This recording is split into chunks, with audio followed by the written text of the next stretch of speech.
Who hasn't seen this? Trying to forget anything as intriguing as this would be an exercise in futility. That film from 1994. That one film that every kid with a camera tries to imitate. And probably the least cult film of all time. Whether you like it or not, there's no denying that Pulp Fiction has influenced a lot of screenwriters. A lot of people like replicating the dialogue and have been doing so for like 25 years. But there's a problem. The dialogue sucks. Sort of. This is probably the most iconic Tarantino scene ever. Two killers on their way to a job talking about things completely irrelevant to the plot. Example. Alright, well you can walk into a movie theater in Amsterdam and buy a beer.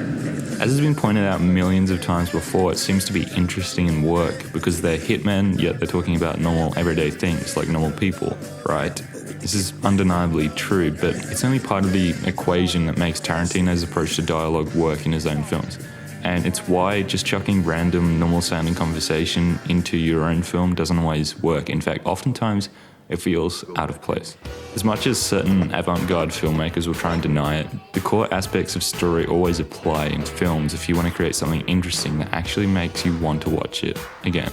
In this case, there's one thing that Tarantino does, whether he realizes it or not, that many people who try and replicate him fail to do. And that's to form a connection between the characters and the audience. Sure, what should I give a fuck? I mean, every film does this, but you need to do it well.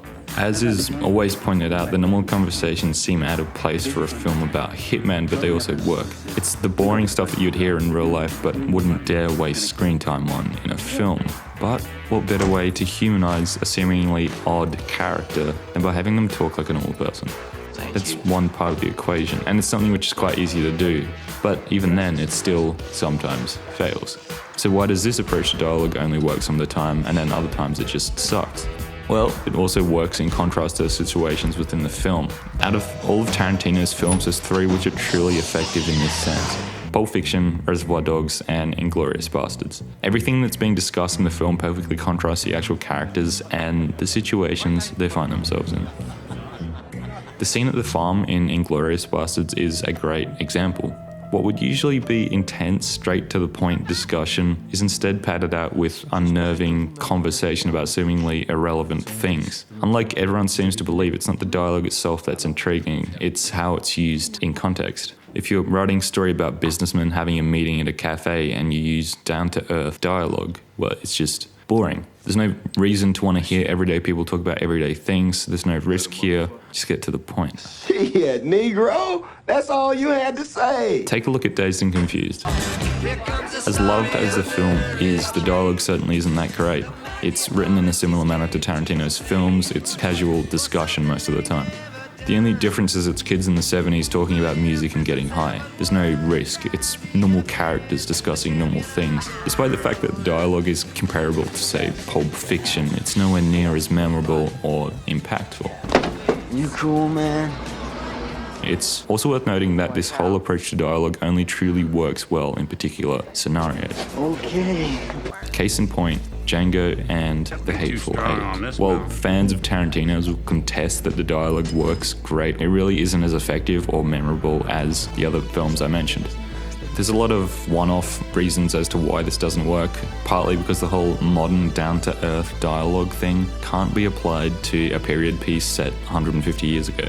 People talk differently and society was just different. Therefore, trying to apply the same way of writing just feels odd. What you think, Pete?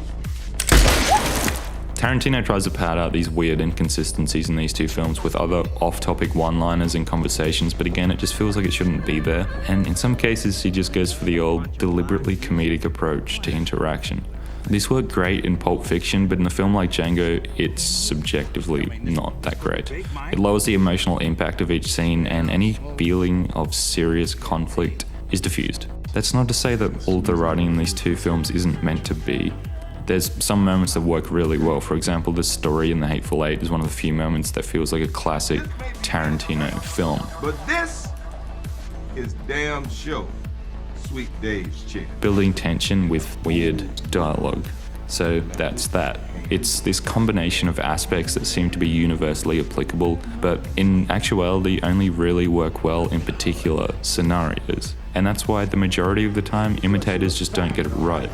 But that's not to say that writing in this now somewhat cliche style is the only way you can both humanize characters while building tension through contrast. There's similar ways to do this that can be applied to basically any story. As a reference, let's look at the hamburger scene. It utilizes Tarantino's approach to dialogue, and it's probably the best out of any of his films. How you boys doing? The scene rapidly builds tension without much actually happening. The casual dialogue goes from calming to unnerving. Hamburgers! The cornerstone of any nutritious breakfast. What kind of hamburgers? They're not saying the right things for the situation they're in, and it works well. This is a tasty burger. If you subtract the dialogue and then ask yourself why it's so tense, the answer should be something along the lines of because it doesn't feel right. And that's the key. It's not about writing random stuff or excessive cursing or characters yelling. It all comes back to contrast. Contrasting the characters' motives with how they outwardly act is something that can be done without conforming to these stereotypical ways of writing, and it's applicable to any story in any time period, in any setting.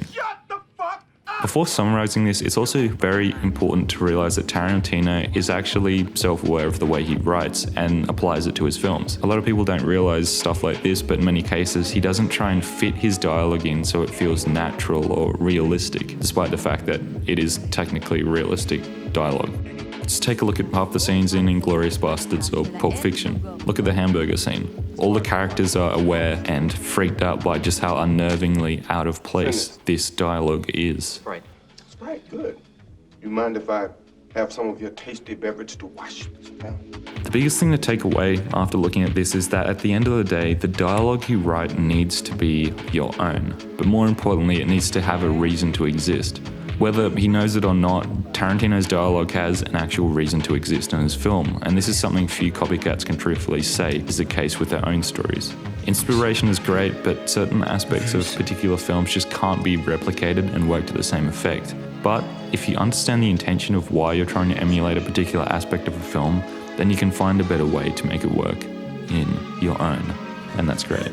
Au revoir, Shoshana!